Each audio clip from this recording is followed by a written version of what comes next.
penentuan nomor urut paslon Cagup dan Cawagup serentak.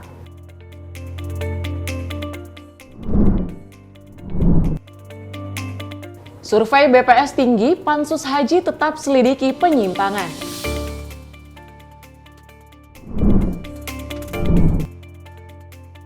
Laga Persib versus Persija berakhir ricuh.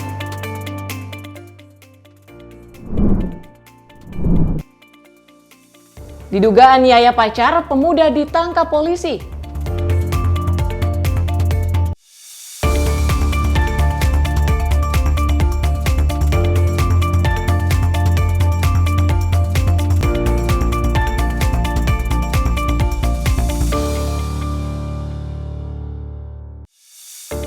Halo, selamat malam pemirsa. Senang sekali rasanya kami hadir dengan informasi yang mengantarkan menyapa malam kali ini, di mana dengan informasi tadi kalau kita sampaikan memang untuk Pilkada 2024 ini sedang berlangsung dan juga penentuan nomor urut untuk calon masing-masing kepala daerah ini sudah ditentukan dan akan nantinya berlangsung kampanye damai. Betul sekali, dan selain itu yang menjadi sorotan adalah masih terkait dengan evaluasi pelaksanaan haji. Ini diharapkan memang melalui evaluasi yang dilakukan oleh Pansus Haji ini bisa memberikan rekomendasi untuk pelaksanaan ibadah haji di tahun depan, Dewi. Benar sekali, dan informasi berikutnya nanti akan kita sampaikan dengan seluruh peristiwa yang saat ini sedang hot sekali di arena juga pemirsa. Salah satunya dengan laga Persib dan juga Persija ini yang berakhir ricuh, sangat disayangkan sekali. Dan informasi lainnya akan kami sampaikan bersama saya Dewi Madi. Dan saya Tiara Dianti, inilah Penyapa Malam selengkapnya.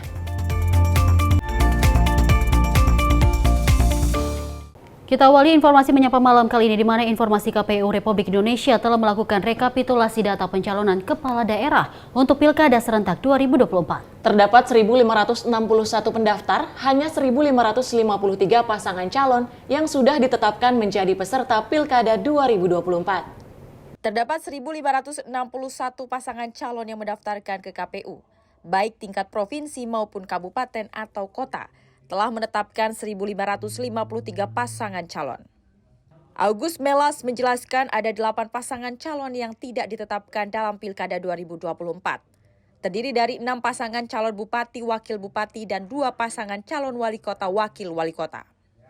Dari 1.553 pasangan calon ditetapkan, terbagi rinci menjadi 103 pasangan calon gubernur, wakil gubernur, 1.166 bupati, wakil bupati, dan 284 calon wali kota, wakil wali kota. Adapun sebanyak 53 pasangan berasal dari jalur perseorangan. Dari 53 pasangan calon yang ditetapkan melalui jalur perseorangan, terdiri dari 1 pasangan calon untuk gubernur, wakil gubernur, 40 pasang calon untuk bupati, wakil bupati, 12 pasang calon untuk wali kota dan wakil wali kota. Dari jalur perseorangan hanya 1 pasangan calon bupati, wakil bupati yang tidak ditetapkan. Berdasarkan tanggal 23 September tahun 2024, data per pukul 8 pagi waktu Indonesia Barat, dari total 1.561 pasangan calon yang mendaftar ke KPU, baik di tingkat provinsi, kemudian kabupaten kota, tercatat pasca pleno penetapan pasangan calon peserta pemilu untuk Pilkada, KPU baik tingkat provinsi, kabupaten kota telah menetapkan 1.553 pasangan calon. Dengan demikian ada 8 pasangan calon yang tidak ditetapkan. Dari Jakarta, Tim Liputan Sinpo TV melaporkan.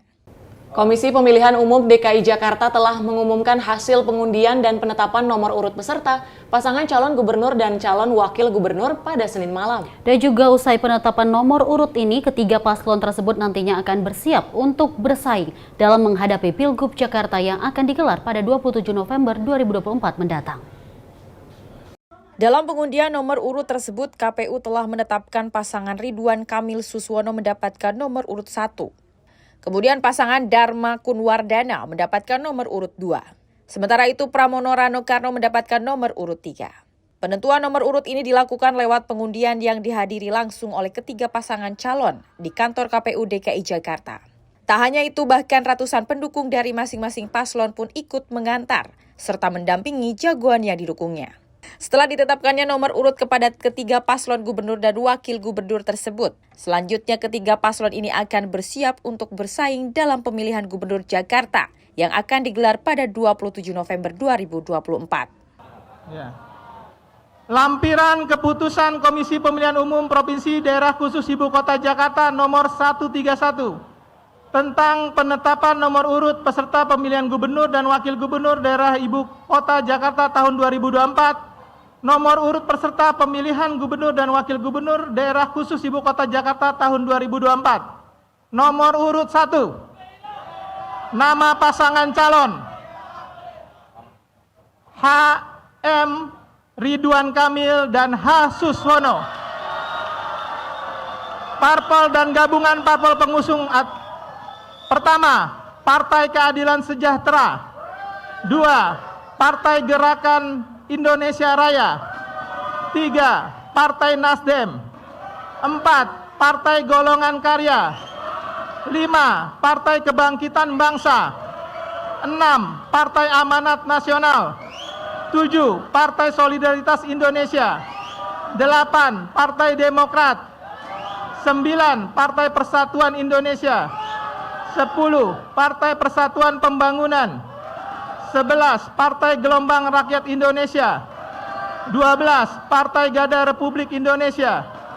13, Partai Bulan Bintang. Nomor 2. 14, Partai Kebangkitan Nusantara. Nomor urut 2, Komjen Pol Purnawirawan Dharma Pongrekun, SIK MM Mhum, dan calon wakil gubernur Dr. Insinyur Erkun Wardana Abioto MT. Calon perseorangan dengan 677. Bisa tenang dulu teman-teman ya. Jadi nanti biar dibacakan dulu putusannya ini. Dengan calon perseorangan dengan 677.065 dukungan yang tersebar di 6 kota dan kabupaten. Calon gubernur dan wakil gubernur nomor urut 3, Dr. Insinyur Pramono Anung Wibowo MM dan Haji Rano Karno SIP atau Sidul. Partai pengusul, Partai Demokrasi Indonesia Perjuangan. 2, Partai Hati Nurani Rakyat. Dari Jakarta, Tim Liputan Simpo TV melaporkan. Dan informasi berikut ini, Komisi Pemilihan Umum Jawa Timur menetapkan nomor urut pasangan calon gubernur dan wakil gubernur Jawa Timur pada pemilihan serentak 2024 di Surabaya, 23 September 2024. Hasilnya, pasangan Luluk Lukman mendapatkan nomor urut 1, pasangan Hovifah Emil mendapatkan nomor urut 2, serta pasangan Risma Gus Hans dengan nomor urut 3. Sambutan diawali dari pasangan calon gubernur dan wakil gubernur Jatim nomor urut 1, yaitu pasangan Lulu Lukman. Mengawali sambutan, Lulu menyatakan bahwa ia dan Lukman mempunyai cita-cita yang sama agar Pilgub Jatim dapat dilangsungkan dengan damai. Ia pun mendorong pelaksanaan pilkada dapat dilaksanakan dengan kejujuran dan keadilan. Komitmen ini harus diperkuat sebagai bukti bahwa demokrasi di Jawa Timur dapat berlangsung dengan baik dan matang. Inilah tujuan Pilgub diselenggarakan pada kali ini. Bagaimana menjadikan pilihan momentum untuk melahirkan kepemimpinan dan pemerintahan yang benar-benar akan hadir, melindungi, memayungi, dan mengayomi seluruh rakyat Jawa Timur tanpa kecuali. Bagaimana momentum pilihan gubernur ini membuat perubahan yang sangat berarti setiap harinya, setiap detiknya, setiap rupiah yang dikeluarkan melalui APBD bukan untuk kepentingan pribadi, golongan atau kelompok, tapi untuk seluruh rakyat Indonesia. Sambutan kemudian dilanjutkan oleh pasangan calon gubernur dan wakil gubernur Jatim nomor urut 2, yaitu pasangan Khofifah Indar dan Emil Dardak. Khofifah menekankan bahwa pesan yang ingin mereka sampaikan adalah perihal Bhinneka Tunggal Ika. Khofifah menyatakan bahwa penghormatan, penghargaan di antara satu dan yang lain adalah kewajiban untuk dijaga bersama-sama. Untuk menjaga kesantunan dalam berpolitik, tidak cukup hanya berdemokrasi, tapi demokrasi harus diikuti oleh kesantunan dan etika politik. Menurut Khofifah, keberhasilannya dalam membangun Jawa Timur karena kerjasama yang menghantarkan kesuksesan di Jawa Timur. Khofifah menekankan siapapun yang memimpin harus membelanjakan APBD untuk kesejahteraan masyarakat. Di awal pemerintahan kami, ada kemiskinan ekstrim 4,4% pada 2019. Berkat kerja bersama dan partisipasi masyarakat Jawa Timur yang luar biasa, maka per September 2024 kemiskinan ekstrim kita hampir nol, tepatnya adalah 0,66%. Sambutan kemudian dilanjutkan oleh pasangan calon gubernur dan wakil gubernur Jatim nomor urut 3, Tri Risma Harini dan Zahrul Azhar. Mengawali sambutannya, Risma menekankan akan melakukan seluruh proses pilkada dengan jujur dan berintegritas. Hanya modal itulah maka akan lahir pemimpin Jawa Timur yang akan melanjutkan semua perjuangan para pendiri bangsa. Dalam kesempatan itu, Wakil Risma Gus Hans menekankan juga kepada masyarakat untuk memilih dengan hati nurani serta tidak mudah terprovokasi. Ia pun menyampaikan kepada pendukungnya untuk jangan sekali-kali melakukan hoax. Tim redaksi Sinpo TV melaporkan. KPU Jawa Tengah mengundi nomor urut pasangan calon gubernur dan wakil gubernur Jawa Tengah peserta Pilkada 2024 yang digelar di halaman kantor KPU Semarang pada Senin malam. Dan juga pasangan Andika Perkasa Hendrar Prihadi ini memperoleh nomor urut 1, sementara pasangan Ahmad Lutfi Taj Yasin Maimun ini mendapatkan nomor urut 2.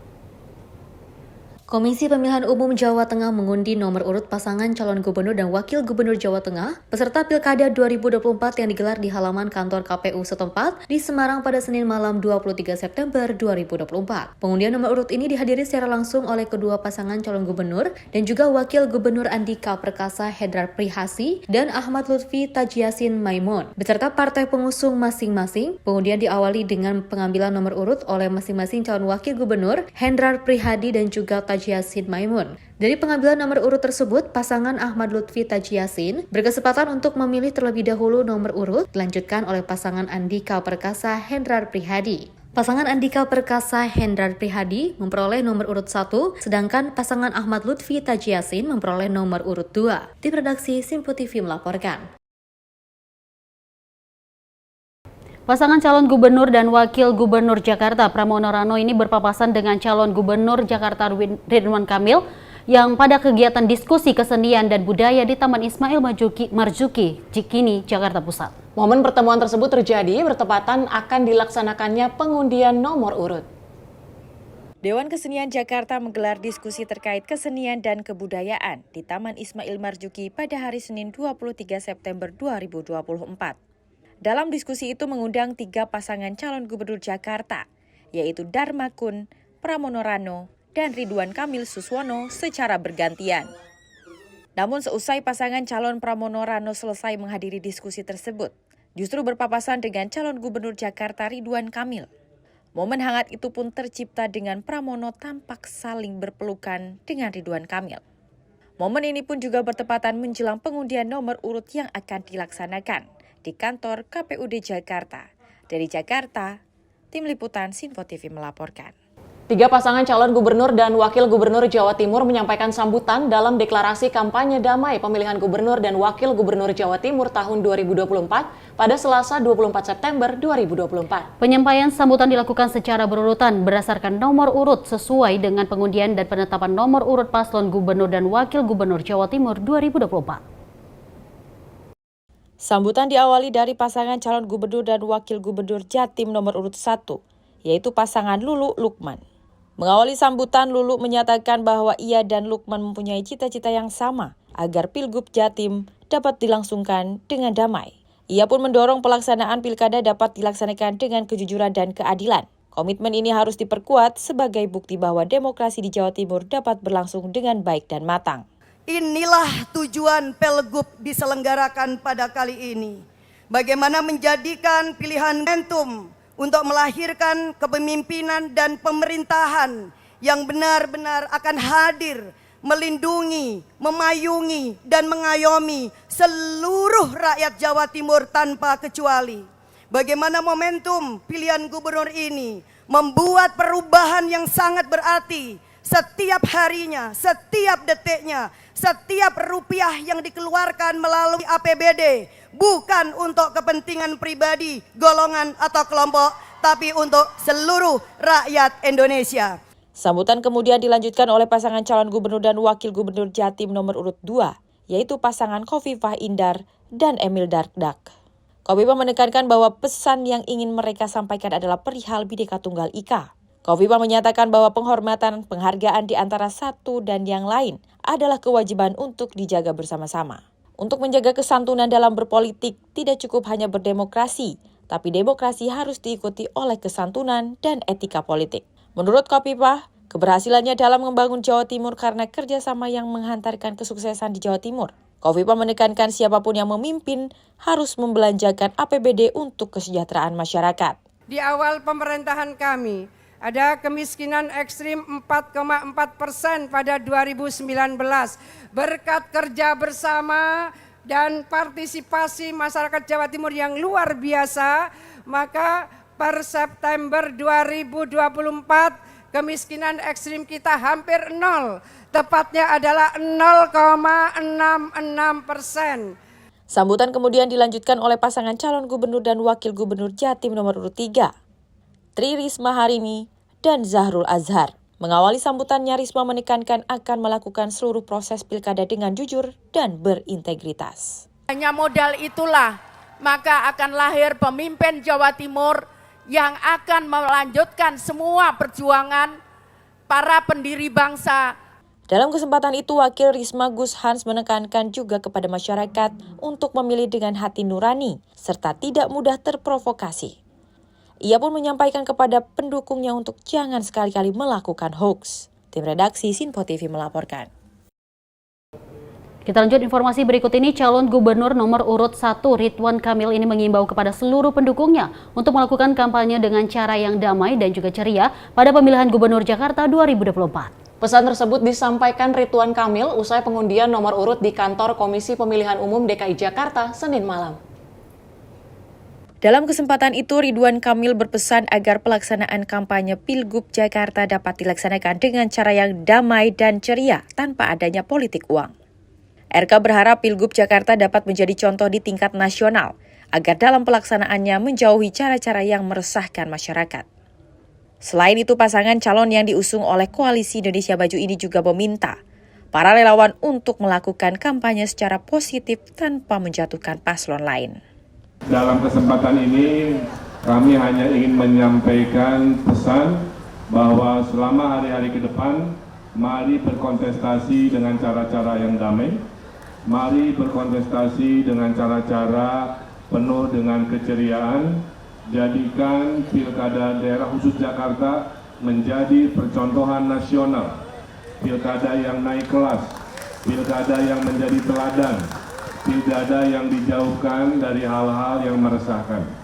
Kita lakukan kampanye berlomba-lomba dalam kebaikan atau Fastabihul Khairat kampanye. Saya titip kepada seluruh pendukung partai pasangan 01 yang kami hormati untuk menaati apa yang kami tadi sampaikan dan tidak boleh ada money politik dalam kampanye kita. Tidak boleh ada satupun konten-konten yang menjelek-jelekan pasangan orang lain. Kita harus percaya diri, kita harus meyakini insya Allah warga Jakarta yang memang cerdas dan pintar bisa memilih kita yang akan memberikan solusi yang relevan pasca Jakarta tidak lagi jadi ibu kota. Dari Jakarta, Tim Liputan Sinpo TV melaporkan. Komisi Pemilihan Umum Jawa Barat mengadakan deklarasi damai yang melibatkan calon gubernur dan wakil gubernur pada Selasa ini. Dan juga kegiatan ini bertujuan untuk memastikan bahwa Pilkada 2024 yang serentak di 27 kabupaten kota dapat menjadi hajat demokrasi yang sesungguhnya. Perwakilan KPU Jabar menekankan harapan agar pelaksanaan Pilkada dapat berlangsung dengan meriah. Deklarasi ini juga berfokus pada inisiasi gemilang atau gembira pemilih langsung yang mengajak masyarakat untuk datang ke tempat pemungutan suara dengan semangat positif pada tanggal 27 November. 64 hari lagi menjelang pelaksanaan Pilkada serentak nasional pertama di Indonesia.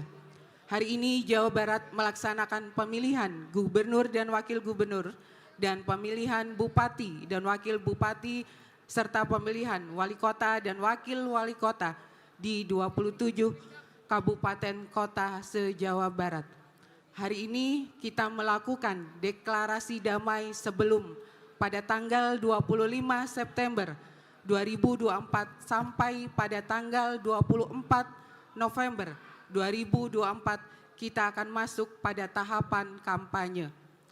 Kami KPU Provinsi Jawa Barat beserta 27 kabupaten kota se-Jawa Barat sangat berharap pelaksanaan Pilkada serentak nasional ini menjadi sebuah hajat demokrasi, pesta demokrasi masyarakat Jawa Barat. Sesuai dengan tema kita, Pilgub Jabar sebagai inisiasi budaya demokrasi di Jawa Barat. Deklarasi damai ini juga dihadiri oleh berbagai stakeholder penting, termasuk Ketua Bawaslu Jabar, Pangdam 3 Siliwangi, Kapolda Jabar, Kepala Bin Daerah, Kepala Kejaksaan Tinggi Jabar, dan PJ Gubernur Jabar. Keempat pasangan calon membubuhkan tanda tangan pada naskah deklarasi damai. Jadi langkah awal yang positif, tapi juga untuk memastikan bahwa proses demokrasi di Jawa Barat berjalan dengan damai, tertib, dan penuh integritas.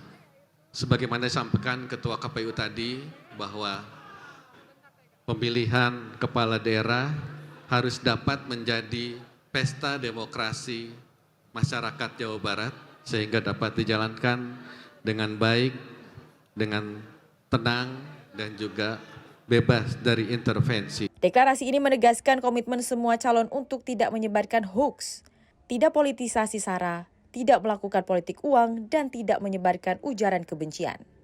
Kegiatan ditutup dengan pemukulan kentongan bambu sebagai simbol tradisional Jawa Barat dan orasi pernyataan pemilu damai dari para calon.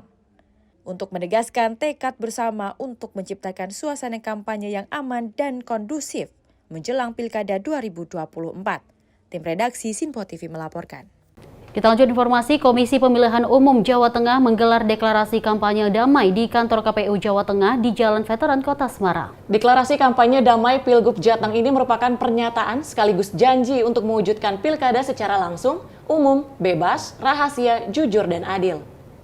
Komisi Pemilihan Umum Provinsi Jawa Tengah menggelar deklarasi damai. Acara ini dihadiri oleh para pasangan calon gubernur dan calon wakil gubernur, tim sukses, serta perwakilan partai politik.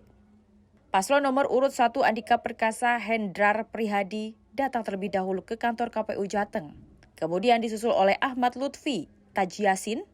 Pasangan calon nomor urut 2 datang dengan jeep terbuka dihiasi dengan banyak bunga dan janur kuning. Mereka juga kompak mengenakan kemeja berwarna biru. Ketua KPU Jateng Handrit Tri Ujiono mengatakan pentingnya menjaga etika selama masa kampanye. Pihaknya meminta para pendukung untuk menghindari kampanye negatif yang dapat memicu polarisasi di tengah masyarakat. Menurutnya, deklarasi damai ini menjadi momentum penting bagi warga Jateng, yakni sebagai bentuk komitmen peserta pemilihan untuk meneguhkan niat bersama mewujudkan pemilu yang luber jurdil. Dalam kegiatan deklarasi kampanye damai pemilihan gubernur dan wakil gubernur Jawa Tengah tahun 2024. Bapak, Ibu, saudara-saudara sekalian yang kami hormati, deklarasi ini adalah momentum penting di mana sebagai warga Jawa Tengah telah kita saksikan bersama komitmen peserta pemilihan dengan meneguhkan niat dan menyatakan sikap untuk bersama-sama berkolaborasi melaksanakan Pilgub Jateng berdasarkan asas pemilu yang langsung, umum, bebas, rahasia, jujur, dan adil, dan bertekad menciptakan Pilgub Jateng 2024 yang damai dan kondusif, mewujudkan demokrasi yang bermartabat, dengan mematuhi dan menaati segala bentuk dan ketentuan yang berlaku. Tak hanya itu, Hadi juga meminta kepada para pendukung agar tidak mengumbar hal-hal negatif, sebab deklarasi damai ini sebagai komitmen bersama untuk mewujudkan pemilu yang kondusif. Tim redaksi Sinpo TV melaporkan.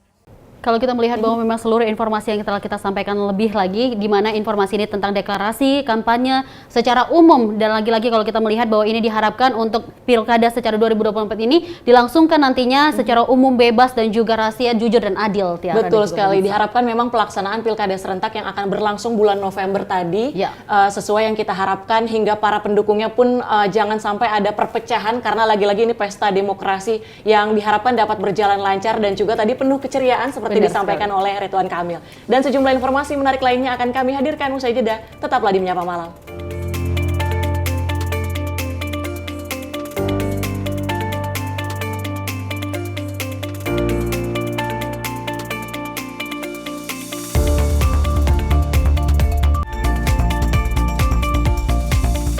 Pemirsa Simpo TV kembali hadir menemani Anda dengan berbagai informasi yang telah kami rangkum dalam sepekan.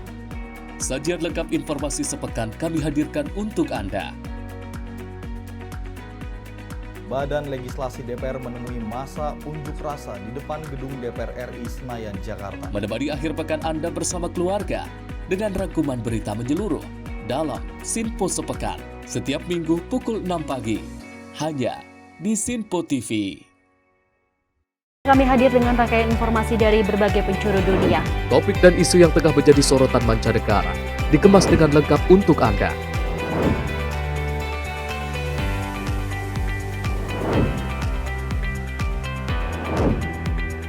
Peristiwa penting yang terjadi dari berbagai belahan dunia ini hadir dalam Simpo Dunia setiap Senin hingga Jumat pukul 7:30 malam hanya di Simpo TV.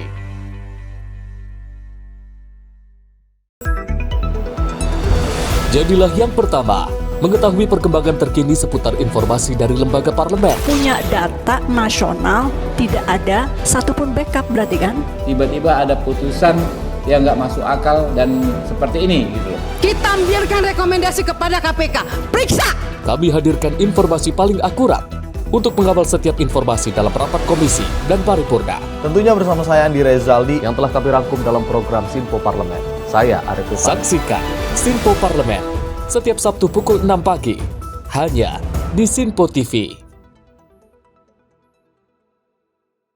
Halo pemirsa, kami kembali hadir dengan sejumlah informasi yang kami himpun dari berbagai penjuru dunia. Rangkaian informasi yang membuat akhir pekan Anda begitu bermakna. Sebuah kelompok di Afrika Selatan memberikan layanan pertunjukan film dengan tenaga surya. Berita yang menjadi sorotan media dari dalam dan luar negeri kami hadirkan untuk menemani pekan Anda dalam Simpo Dunia Sepekan, Sabtu dan Minggu pukul 9 pagi, hanya di Simpo TV.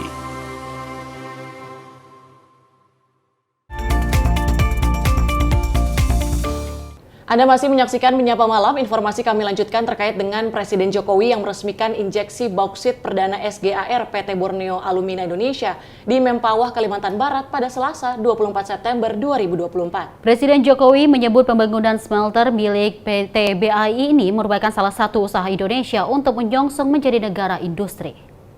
Dalam peresmian injeksi bauksit perdana smelter grade alumina refinery milik PT Borneo Alumina Indonesia di Kabupaten Mempawah, Provinsi Kalimantan Barat pada Selasa 24 September 2024 dilakukan untuk memenuhi kebutuhan aluminium dalam negeri. Proyek pabrik pemurnian bauksit ini merupakan usaha patungan antara PT Indonesia Asahan Aluminium Inalum dengan PT Aneka Tambang Tbk Antam. Dalam sambutannya, Kepala Negara sampaikan pembangunan smelter milik PT BAI ini merupakan salah satu usaha Indonesia untuk menyongsong menjadi negara industri. Bangunan smelter PT Borneo Alumina Indonesia ini yang merupakan kerjasama antara PT Inalum dan PT Antam, hari ini kita lihat betul-betul telah kejadian dan selesai untuk fase pertamanya. Pembangunan smelter ini merupakan usaha kita untuk menyongsong Indonesia menjadi negara industri, mengolah sumber daya alam kita sendiri dan tidak lagi mengekspor bahan-bahan mentah. Stop mengekspor bahan-bahan mentah. Olah sendiri karena nilai tambahnya akan diperoleh oleh masyarakat, negara, dan itu kelihatan sekali lompatan nilai tambah itu kelihatan sekali angka-angkanya. Ini selesai berproduksi, impor yang 56% ini bisa kita stop. Enggak impor lagi, kita produksi sendiri di dalam negeri, dan kita tidak kehilangan devisa, karena dari sini kita harus keluar devisa kira-kira 3,5 billion US dollar setiap tahunnya. Angka yang besar sekali, 50 triliun lebih devisa kita hilang gara-gara kita impor aluminium. Presiden mengatakan bahwa negara-negara maju tidak ingin negara berkembang seperti Indonesia melakukan hilirisasi karena tidak ada lagi mengekspor komoditas alam dalam bentuk bahan mentah. Kepala negara mengatakan kebutuhan aluminium di dalam negeri saat ini 1,2 juta ton, namun 56% dari demand tersebut dipenuhi oleh impor. Dengan produksi bauksit di PT Borneo Alumina Indonesia, Jokowi juga meyakini bahwa Indonesia bisa menghemat devisa 50 triliun rupiah. Tim redaksi Sinpo TV melaporkan. Masih dengan agenda kepresidenan di mana Presiden Joko Widodo ini kembali merespon perihal dibukanya ekspor pasir laut di Indonesia. Presiden Jokowi menegaskan bahwa pemerintah hanya memperbolehkan ekspor sedimen pasir yang berada di jalur laut yang dilalui oleh kapal-kapal. Hal ini disampaikan Presiden Jokowi setelah meresmikan smelter tembaga PT Freeport Indonesia di Gresik, Jawa Timur pada Senin 23 September 2024. Presiden Jokowi mengingatkan agar berhati-hati dalam memahami regulasi ekspor pasir laut. Kepala negara menekankan bahwa pemerintah hanya memperbolehkan ekspor sedimen pasir yang mengganggu jalur kapal. Selain itu, Presiden Jokowi juga menggarisbawahi pentingnya memenuhi kebutuhan dalam negeri sebelum melakukan ekspor. Karena kita butuh, semuanya akan kita hilirisasikan, pasir, silika, dan lain-lainnya. Termasuk yang ini tadi disinggung mengenai semikonduktor oleh Pak Erick Thohir, itu juga menjadi incaran kita agar karena seleniumnya ada, sehingga itu menjadi bahan baku untuk memproduksi semikonduktor juga siap. Tim redaksi Sinpo TV melaporkan. Kita beralih ke informasi selanjutnya. Menko Polhukam RI Hadi Cahyanto mengatakan pihaknya akan memanggil Dirjen Pajak Kementerian Keuangan terkait dugaan kebocoran 6 juta data NPWP. Oleh karena itu, Hadi ini menyebut pihaknya belum bisa memastikan penjelasan secara detail mengenai dugaan kebocoran data NPWP tersebut. Menteri Koordinator Bidang Politik Hukum Keamanan Hadi Cahyanto menyampaikan pihaknya akan memanggil Direktur Jenderal Pajak Kementerian Keuangan terkait dengan kasus dugaan kebocoran data nomor pokok wajib pajak. Ia mengatakan akan memberi penjelasan ke publik terkait dengan penyebab data NPWP yang diduga bocor tersebut usai memanggil Dirjen Pajak pekan ini. Tak hanya Dirjen Pajak, Hadi juga menyebut akan memanggil pihak Kementerian Komunikasi dan Informatika dan Badan Sandi Cyber Negara untuk mengevaluasi dugaan kebocoran data NPWP tersebut. Menko Polhukam menegaskan akan mencari tahu faktor penyebab hingga celah kelemahan yang membuat data NPWP bocor. Dan saat ini BSSN terus melakukan evaluasi terkait dugaan kebocoran data tersebut. Ini BSSN terus mengevaluasi, kami juga terus memanggil, memang itu ditemukan ada ketidakcocokan. Ya. Minggu ini saya akan panggil Dirjen Pajak, kemudian dari BSSN, termasuk Kominfo, untuk kita evaluasi permasalahannya apa secara detail supaya tidak terjadi hal serupa. Apakah Dirjen Pajak juga pada waktu itu memang tidak sebagai bagian dari tidak yang menyimpan datanya di BDNS 2, ini juga bisa. Ya. Dan apa kira-kira kelemahan sehingga bisa terjadi hal seperti itu. Sejauh ini memang belum diketahui penyebab kebocorannya ya Pak? Kenapa? Sejauh ini belum diketahui penyebab kebocorannya untuk yang data termasuk NPWP tadi? Nanti kami jelaskan setelah kami memanggil Dirjen Pajak. Ya. Dari Jakarta, Seli Siregar, Dava Rizkiano, Sinpo TV melaporkan. Kita lanjut informasi berikut ini. Anggota Pansus Haji DPR Republik Indonesia Wisnu Wijaya ini menyayangkan survei yang dilakukan oleh Badan Pusat Statistik atau BPS ini terkait Haji 2024 tidak bekerja sama dengan DPR. Hasil survei itu menyebutkan bahwa indeks kepuasan haji 2024 sangat memuaskan. Anggota Pansus Haji DPR RI Wisnu Wijaya mengatakan pihaknya menghormati hasil survei Badan Pusat Statistik yang menyebut pelaksanaan haji 2024 sangat memuaskan. Menurutnya, hal tersebut dapat bermanfaat sebagai satu di antara referensi dalam pengambilan kebijakan untuk perbaikan penyelenggaraan haji di masa mendatang. Meskipun survei BPS menyebut layanan haji sangat memuaskan, Wisnu menegaskan Pansus Angket Haji DPR tetap berfokus menyelidiki dugaan penyimpangan kuota haji tambahan oleh Kementerian Agama. Tak hanya itu, Wisnu juga menegaskan bahwa hasil survei BPS tidak akan mempengaruhi pertimbangan Pansus Haji DPR dalam menyusun kesimpulan. Jadi saya juga sudah tanggapi ya terkait survei BPS. Itu kami pertama apresiasi dulu bahwasanya ada penyelenggara negara yang juga concern kepada penyelenggara ibadah haji. Nah, namun kita semuanya mesti memandang secara komprehensif ya terkait kepuasan jamaah haji yang ditanya, yang disurvei itu kan baru pertama kalinya dia berangkat haji nih tahun ini. Jadi mestinya juga dibandingkan dengan tahun-tahun sebelumnya. Itu yang pertama. Yang kedua, yang disebut dengan jamaah haji adalah 5,3 juta jamaah haji yang mengantri. Ini juga jamaah haji. Sekarang sudah disepakati tidak ada istilah calon jamaah haji. Mereka juga jamaah haji. Jumlahnya berapa? 5,3 juta jamaah. Mereka juga harus ditanya dong terkait slot yang kemudian mestinya dia bisa pakai tetapi dialihkan kepada haji khusus. Ya. Dan kami Pansus Haji tetap akan jalan terus, buktinya hari ini kita akan ngambil rekomendasi dan kesimpulan. Sehingga ya tidak terintervensi dengan kesimpulan bahwasanya penyelenggaraan kemarin itu memuaskan. Seperti diketahui, hasil survei dari Badan Pusat Statistik mencatat indeks kepuasan jemaah haji Indonesia di tahun 2024 mencapai 88,20%. Dari Jakarta, Seli Siregar, Dava Rizkiano, Sinpo TV melaporkan.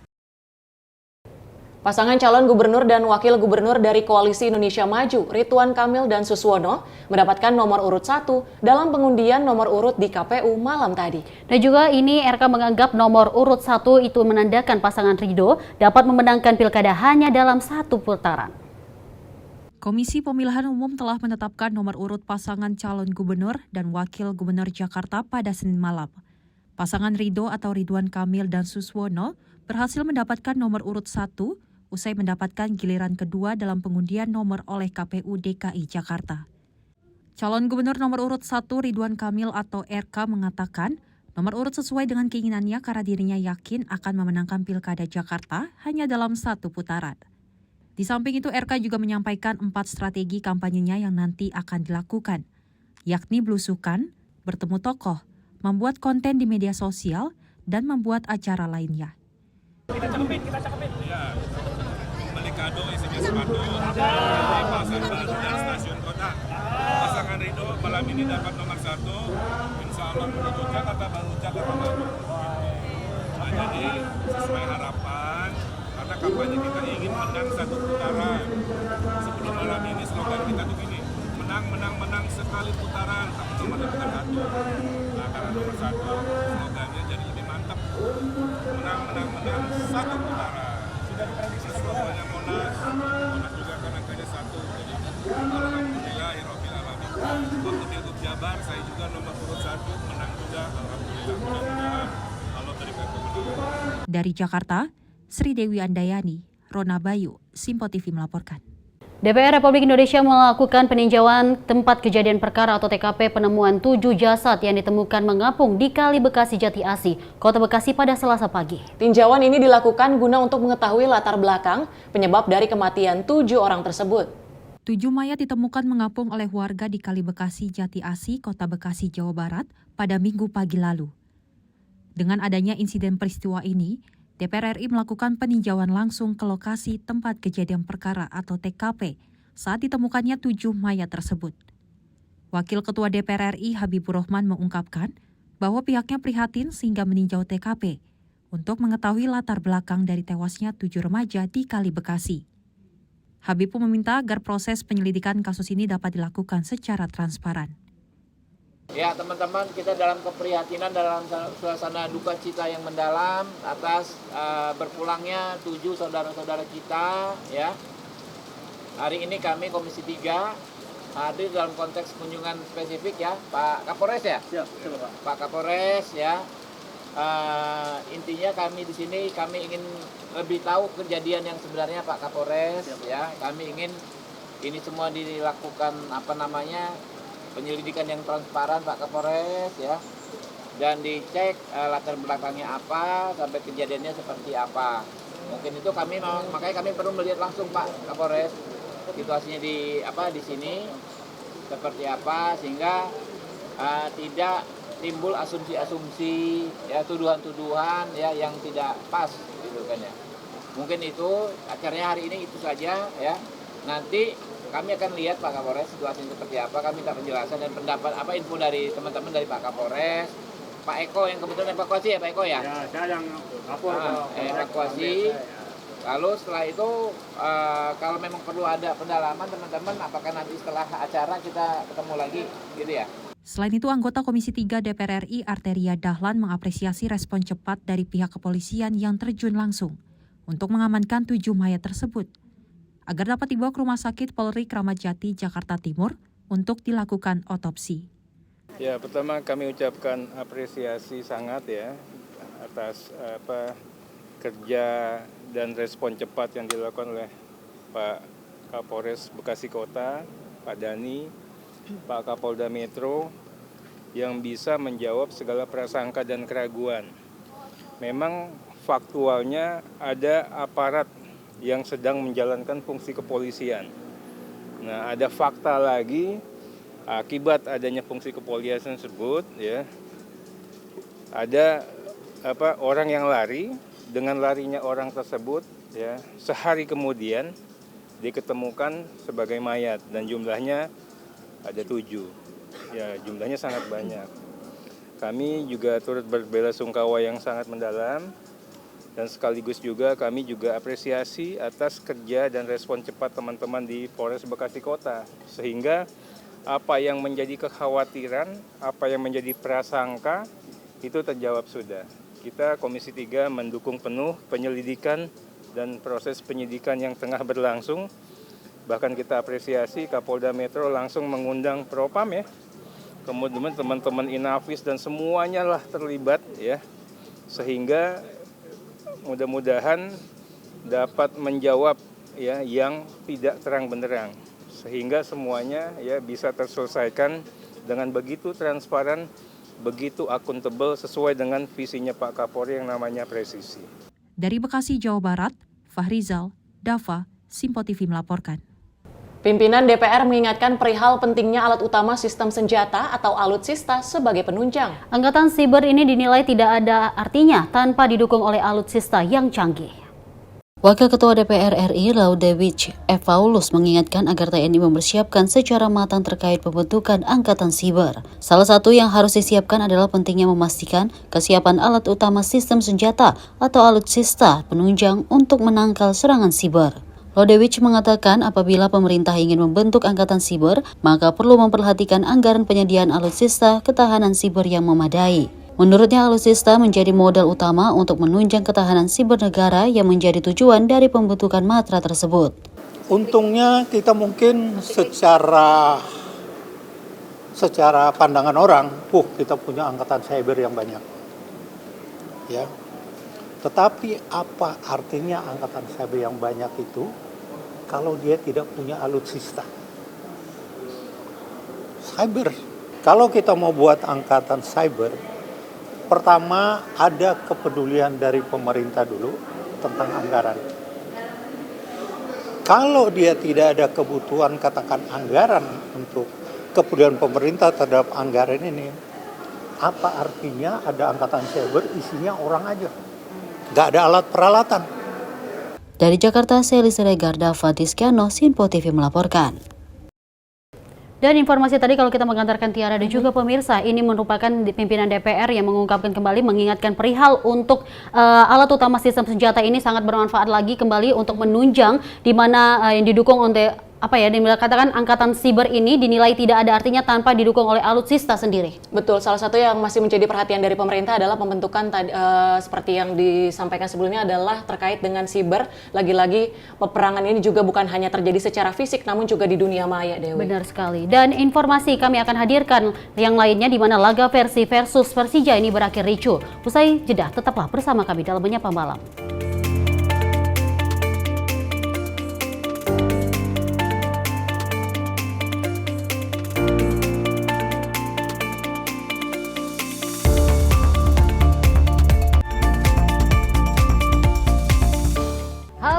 selamat malam pemirsa. Senang sekali rasanya kami mengisi ruang informasi Anda. Akhiri aktivitas Anda dengan rangkuman perkembangan peristiwa yang terjadi sepanjang hari.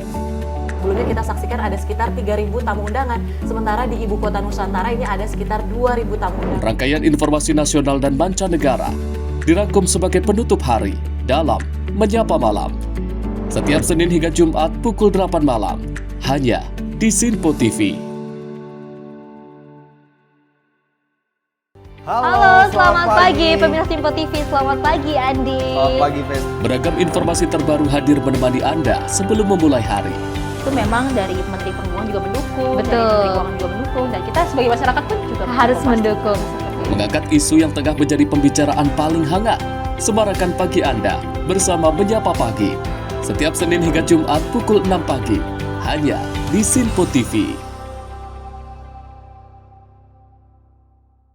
Halo pemirsa, kami kembali hadir dengan sejumlah informasi yang kami himpun dari berbagai penjuru dunia. Rangkaian informasi yang membuat akhir pekan Anda begitu bermakna. Sebuah kelompok di Afrika Selatan memberikan layanan pertunjukan film dengan tenaga surya. Berita yang menjadi sorotan media dari dalam dan luar negeri, kami hadirkan untuk menemani pekan Anda dalam Sinpo Dunia Sepekan, Sabtu dan Minggu pukul 9 pagi, hanya di Sinpo TV. Kami hadir dengan rangkaian informasi dari berbagai penjuru dunia. Topik dan isu yang tengah menjadi sorotan mancanegara dikemas dengan lengkap untuk Anda.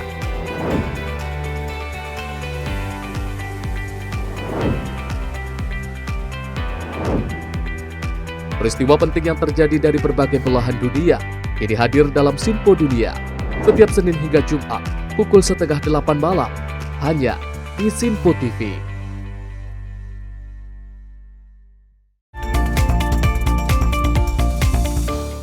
Selamat malam pemirsa, Anda masih menyaksikan Menyapa Malam dan kita lanjut informasi berikut ini. Pertandingan Persib Bandung melawan Persija Jakarta dalam lanjutan Liga 1 2024-2025 berakhir dengan kericuhan setelah wasit meniup peluit akhir pertandingan. Kericuhan terjadi setelah oknum supporter tim tuan rumah Persib Bandung di Tribun Selatan dan Utara turun ke tengah lapangan stadion dengan menyerang stewards yang sedang bertugas. Para oknum pendukung Persib juga melempari puluhan steward dengan botol minuman hingga kursi. Akibatnya pagar yang membatasi area tribun penonton dengan lapangan pun hancur. Petugas kepolisian yang bertugas di luar area stadion sontak langsung mengambil tindakan cepat dengan menghalau para oknum supporter untuk kembali ke tribun masing-masing. Hingga saat ini belum ada keterangan apapun terkait kericuhan tersebut, baik dari manajemen Persib maupun pihak kepolisian. Dalam laga tersebut, Persib Bandung berhasil mengatasi permainan dari tim tuan tamu Persija Jakarta dengan skor 2-0. Skuad dengan julukan Maung Bandung itu membuka gol pertama melalui penyerangan Dimas Drajat pada menit ke-38 dan kemudian melalui Rian Kurnia pada menit ke-82. Dengan hasil ini untuk sementara Persib Bandung naik ke posisi 3 klasemen Liga 1 dengan 12 poin. Sementara Persija Jakarta harus turun ke peringkat 8 dengan 8 poin. Kedua tim sama-sama telah memainkan 6 pertandingan. Tim redaksi Sinpo TV melaporkan. Pagar rumah warga di Jalan Pajagalan, Kecamatan Warudoyong, Kota Sukabumi dirusak pada Senin kemarin. Pelaku diduga oknum supporter Persija Jakarta. Peristiwa perusakan ini menimpa salah seorang warga yang saat kejadian rumahnya terdapat anak-anak. Setelah neneng kembali dari warung, ia mendapati pagar rumahnya diserang oleh oknum supporter tersebut. Ia berusaha melerai dan mengusir pelaku pengerusakan. Saldi juga mengungkapkan bahwa aksi pengerusakan tersebut diwarnai dengan penyelaan petasan dan pengdobekan banner pendukung Persib. Insiden tersebut bermula ketika sekitar 100 supporter Persija Jakarta konvoy usai menyaksikan acara nonton bareng pertandingan Persib versus Persija. Saat melewati lokasi kejadian, kelompok supporter terpancing oleh kata-kata kasar dari seorang di dekat rumah milik Neneng Kartika. Akibat perkataan tersebut, supporter Persija Jakarta melakukan tindakan anarkis yang berujung pada pengrusakan pagar rumah Ibu Neneng. Sekitar pukul 20.00 waktu Indonesia Barat, 13 orang yang berusia antara 17 hingga 20 tahun tersebut ditangkap di Cisarua, Sukabumi. Pihak kepolisian telah mendatangi rumah tersebut dan tengah mendalami insiden ini. Tim redaksi Sinpo TV melaporkan. Kita lanjut peristiwa berikut ini. Suku Dinas Gukalmat Kota Administrasi Jakarta Selatan melakukan sosialisasi pencegahan dan penanggulangan kebakaran untuk penyandang disabilitas di SLBN 1 Jakarta. Kegiatan sebagai upaya pemenuhan hak penyandang disabilitas terkait pemahaman dan keterampilan dalam menghadapi situasi kebakaran.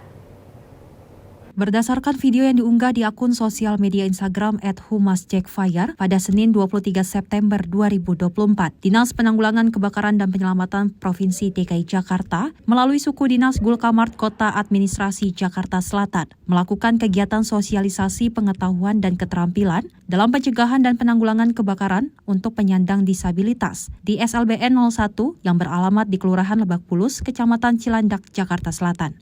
Kegiatan dilaksanakan dalam upaya pemenuhan hak dan kebutuhan penyandang disabilitas di Kota Jakarta, terkait dengan pemahaman dan keterampilan dalam menghadapi situasi darurat kebakaran. Dinas Gulkamart DKI Jakarta berharap melalui kegiatan ini dapat menciptakan lingkungan yang aman, inklusif, dan responsif terhadap situasi darurat. Melalui sosialisasi ini diharapkan peserta juga dapat memiliki pengetahuan dasar yang memadai mengenai cara pencegahan kebakaran, serta langkah yang harus diambil jika kebakaran terjadi. Dari Jakarta, tim redaksi Simpo TV melaporkan.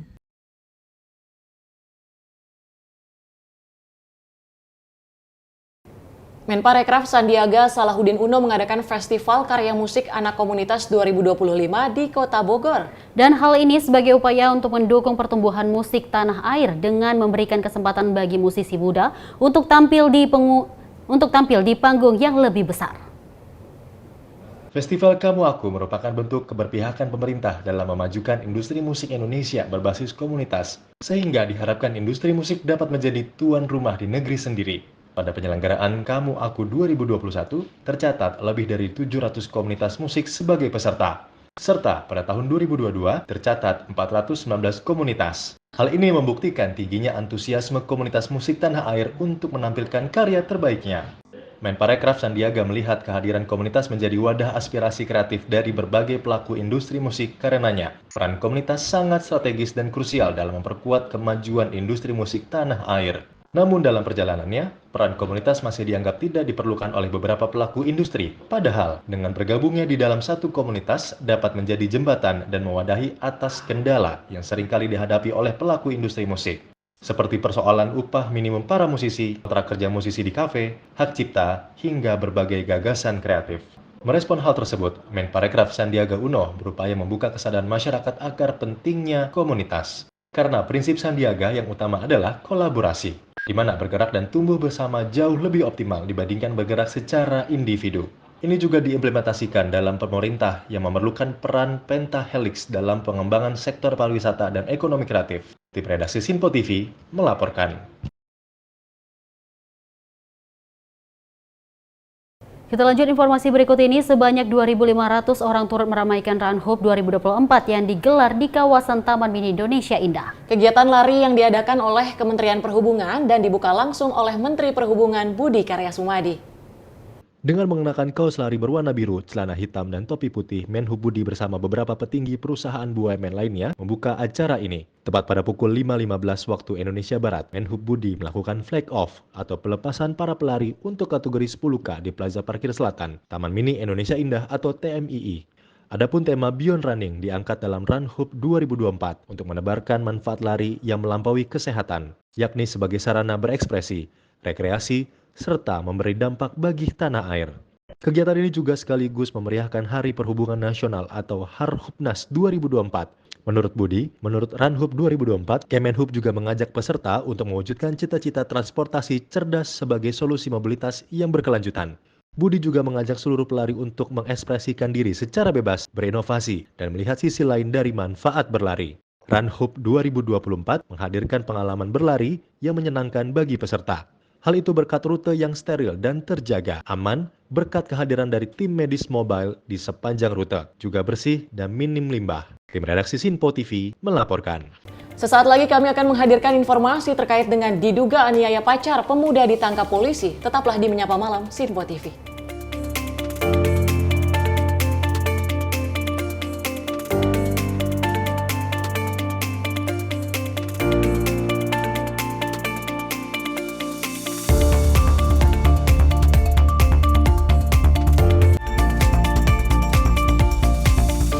Pemirsa Simpo TV kembali hadir menemani Anda dengan berbagai informasi yang telah kami rangkum dalam sepekan. Sajian lengkap informasi sepekan kami hadirkan untuk Anda.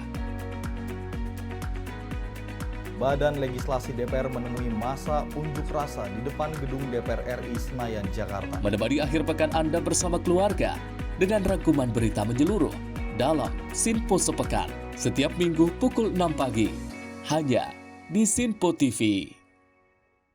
Kami hadir dengan rangkaian informasi dari berbagai penjuru dunia.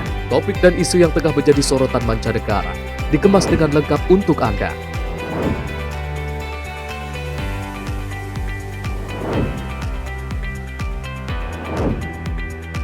Peristiwa penting yang terjadi dari berbagai belahan dunia ini hadir dalam Sinpo Dunia setiap Senin hingga Jumat pukul 7:30 malam hanya di Sinpo TV.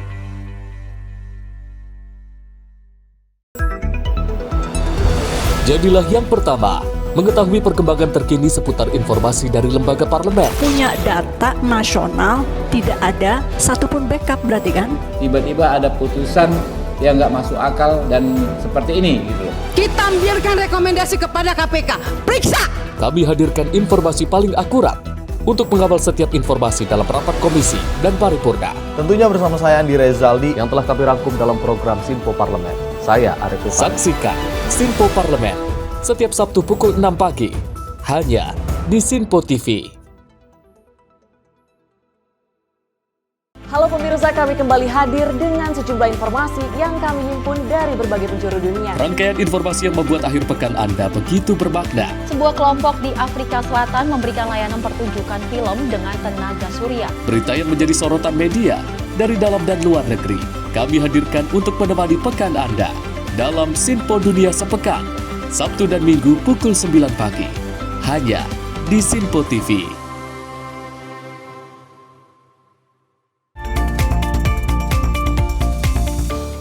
Anda masih menyaksikan Menyapa Malam. Informasi kami lanjutkan terkait dengan 3 remaja kepergok polisi membawa senjata tajam jenis celurit saat melintas di kawasan Cengkareng, Jakarta Barat. Polisi yang melihat langsung mengamankan ketiga remaja yang diduga akan melakukan aksi tawuran.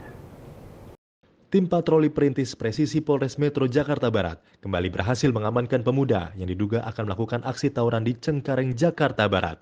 Saat hendak patroli, polisi melihat sejumlah pemuda menggunakan sepeda motor membawa senjata tajam celurit sebanyak 3 buah.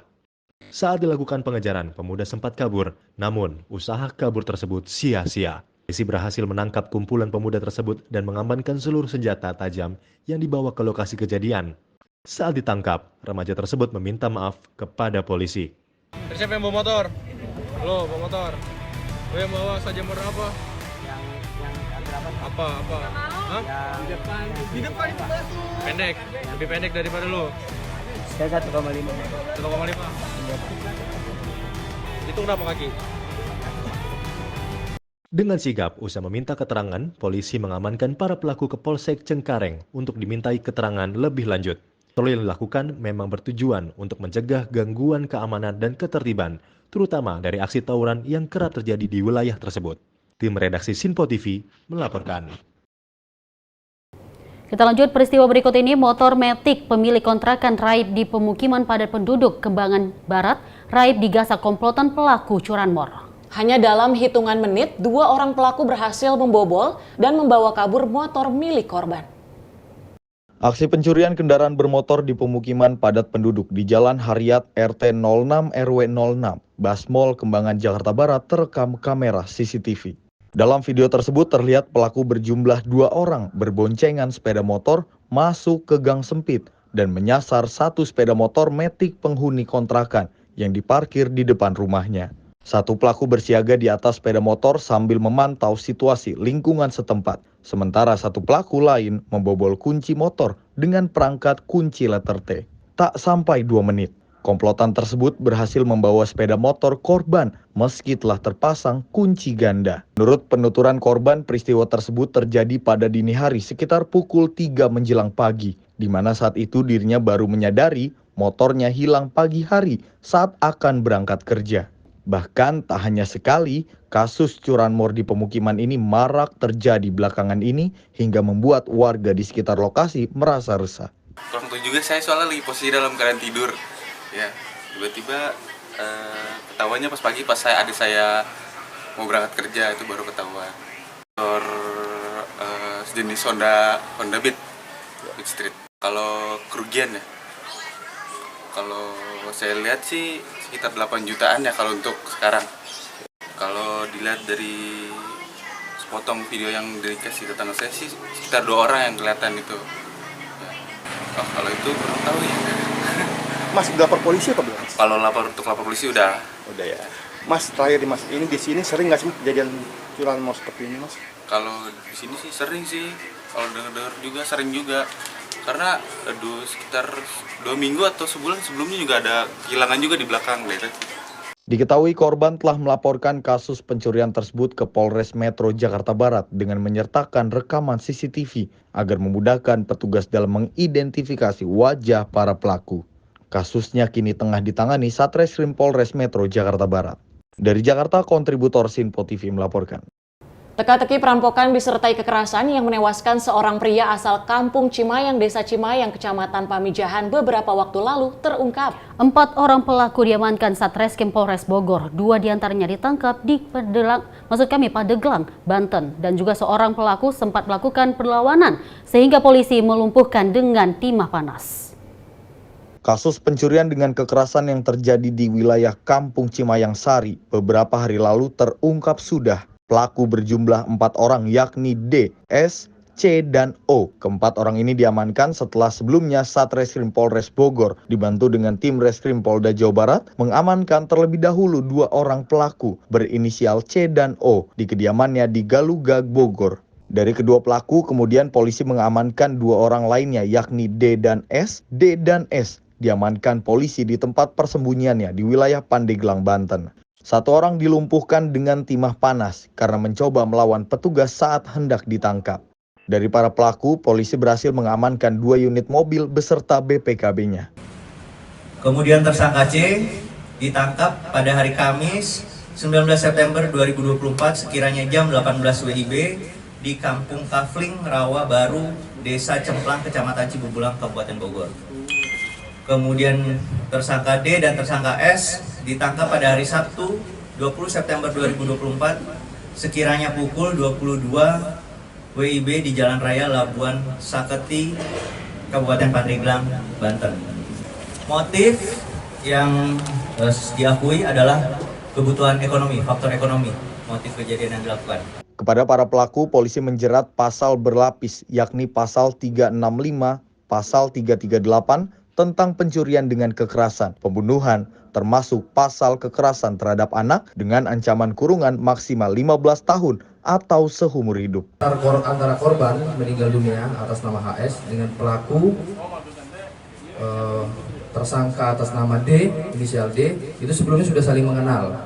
Bahkan mobil salah satu barang bukti yang kita amankan yaitu mobil Kalia yang pada saat kejadian berada di rumah korban itu adalah mobil yang digadaikan oleh tersangka D kepada korban HS sebelumnya sebesar 23 juta. Namun karena desakan korban HS selalu menagih dan tersangka D tidak mampu untuk membayar, timbullah niat untuk melakukan kejahatan itu. Sebelumnya aksi pencurian dan kekerasan terjadi di Kampung Cimayang Sari, Desa Cimayang pada Rabu lalu. Dalam kejadian ini, 4 orang menjadi korban, 3 diantaranya yang terdiri dari ibu mertua berinisial NN, istri korban berinisial RF, dan anak korban berinisial AF mengalami luka parah, sementara korban HS meninggal dunia karena pukulan benda tumpul. Dari Kabupaten Bogor, kontributor Sinpo TV melaporkan. Dan informasi akhir kita di mana video penganiayaan yang diduga dilakukan seorang mahasiswa perguruan tinggi di Madura, Jawa Timur terhadap pacarnya beredar luas di media sosial. Usai viral di media sosial dengan aksi kekerasan dalam hubungan asmara, Polres Bangkalan bertindak cepat dengan mengamankan pelaku. Usai viral di media sosial video penganiayaan terhadap kekasihnya, D, 21 tahun, seorang mahasiswa berinisial AF, 21 tahun, harus berurusan dengan pihak kepolisian. Di video berdurasi 17 dan 33 detik, terduga pelaku berulang kali memukuli korban yang berinisial D. Kejadian itu diduga berada di depan salah satu rumah kos di kawasan Geraha Telang, Bangkalan, Madura. Dalam video beredar, pria AF selaku kekasihnya D melakukan aksi penganiayaan terhadap dirinya hingga mengalami luka dan lebam. AF terlihat berkali-kali memukul dan menampar wajah D. Korban juga sempat dipiting oleh pelaku. Diketahui pemicu dari tindak kekerasan ini diduga karena kurangnya komunikasi antara kedua pihak yang diperparah oleh temperamen AF yang seringkali tak terkendali. Kasus ini bermula sejak bulan April 2024, di mana AF diketahui sudah 4 kali melakukan penganiayaan terhadap D. Meski sudah berkali-kali mengalami penganiayaan, korban baru memberanikan diri untuk melaporkan kejadian tersebut setelah video tindak kekerasan yang dialaminya tersebar luas di media sosial. Dari laporan korban, Polres Bangkalan bertindak cepat dengan menangkap AF. Penangkapan ini dilakukan sebagai bagian dari upaya penegakan hukum dan memberikan keadilan kepada korban. Kini AF pelaku penganiayaan masih dalam proses pemeriksaan oleh pihak kepolisian, sementara korban mendapatkan pendampingan untuk pemulihan fisik dan psikologinya. Tim redaksi Sinpo TV melaporkan. Aduh Tiara, kalau mendengarkan informasi seperti ini sangat-sangat menjengkelkan rasanya ya. Karena kalau kita melihat bahwa memang ini informasinya tadi ini diketahui bahwa dari 2 April lalu sudah mendapatkan pukulan dan baru berhasil untuk menyatakan atau membongkar semua ini ke kantor pihak kepolisian. Betul, sebenarnya ini juga bisa menjadi pelajaran bagi khususnya semua masyarakat jika mengalami kejadian serupa ini jangan ragu untuk kemudian melaporkan agar kemudian ini bisa memutus rantai dari kekerasan tersebut. Dan informasi tadi sekaligus menutup jumpa kita di edisi Menyapa Malam kali ini. Saya Tiara Dianti. Dan saya Dewi Manik pamit undur diri. Terima kasih atas kebersamaan Anda dan sampai jumpa.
Simpo TV, News, Sport, Entertainment.